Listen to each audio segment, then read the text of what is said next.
This action thrill ride will make you wet and thirsty for more. Artificial Mind and Movement's Wet has a promising concept, combining a grindhouse cinema presentation style with Max Payne and Stranglehold-like slow-motion combat elements. Rubi Malone, voiced by actress Eliza Dushku, a raven-haired vixen in leather armour, is your protagonist.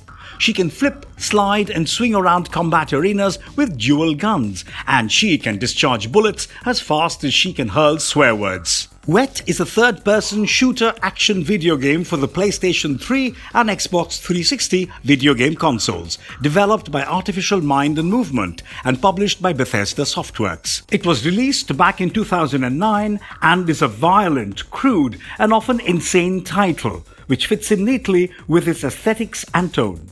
But before we go into our explanation, we have a very small request. If you like our content, please support us by subscribing to our channel. This is a small click for you, but for us, it means a lot. Thank you. Let's begin. For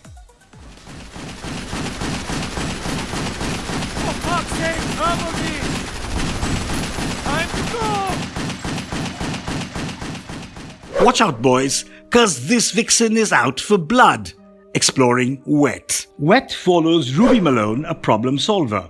Wet gets its name from the term wet work, which refers to a nasty labor or chore that entails getting one's hands wet with blood. As Ruby, you'll be thrust into a world of assassins, double-crossers, drug runners, impossible action scenarios, and obnoxious villains. The entire time she is angry because of being wronged. A film grain effect skitters over the screen, and the game smashes together fragments of story that lead you through a number of fighting venues and quick-time event action sequences in an approximately inelegant manner. Every enemy encounter is imbued with theatrical potential because of the firing mechanics and slow-motion effects. The environment seems typically favorable for leaping, running, swinging and sliding, but there will be some complicated issues. Some walls, for example, do not want to be run on, and you will continue to slide even after colliding with a stationary opponent. The arenas are where the narrative gets the most interesting.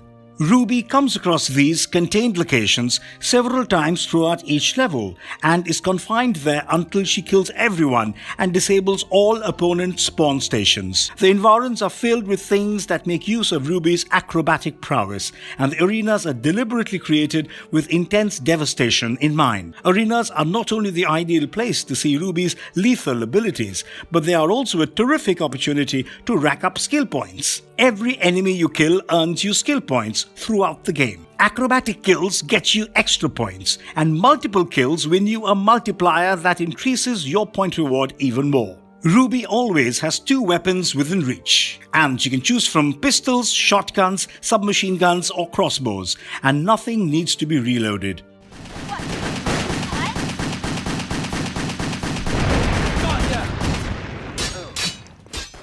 Simply fire until you run out of ammo, or in the case of the dual pistols, keep firing indefinitely.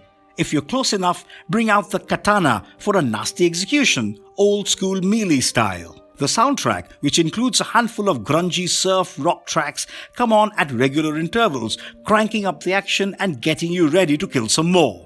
That being said, the game unfortunately doesn't offer a lot of variety.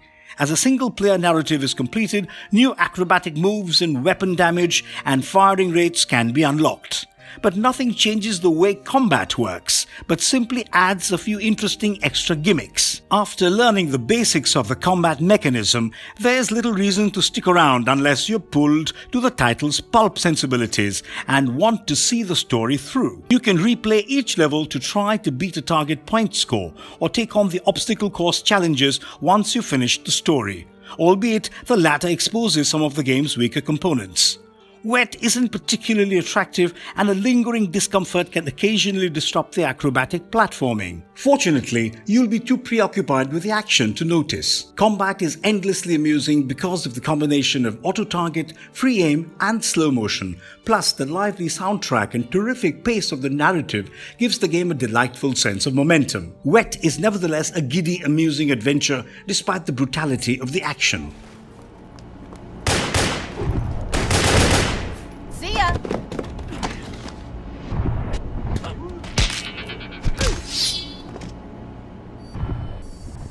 Marvelous verdict. Because the game's presentation has its roots in film, it's only natural that A2M would want to include a few passages that felt more like watching a movie than playing a game. Clumsy platforming arrangements evocative of Prince of Persia, but without the finesse, are used to provide some distance between these types of encounters and the arenas. The colors and animations aren't very great, but A2M gets the style right with the introduction of the film grain texture. Wet delivers lots of dark and muddy battlegrounds to smear with blood, but there isn't much to marvel at here, aside from the stylized rage models and combo kills. While the shady plot and cuss-happy characters aren't exactly inspiring, the story is well-paced and driven by a blazing soundscape that complements the over-the-top action. Wet is a high-speed adrenaline trip that barrels through its own speed bumps and potholes at such a breakneck speed that you just can't help but smile. And if you liked our content, don't forget to leave a like and subscribe to us if you haven't already. Have a good one and be safe. Thanks everyone.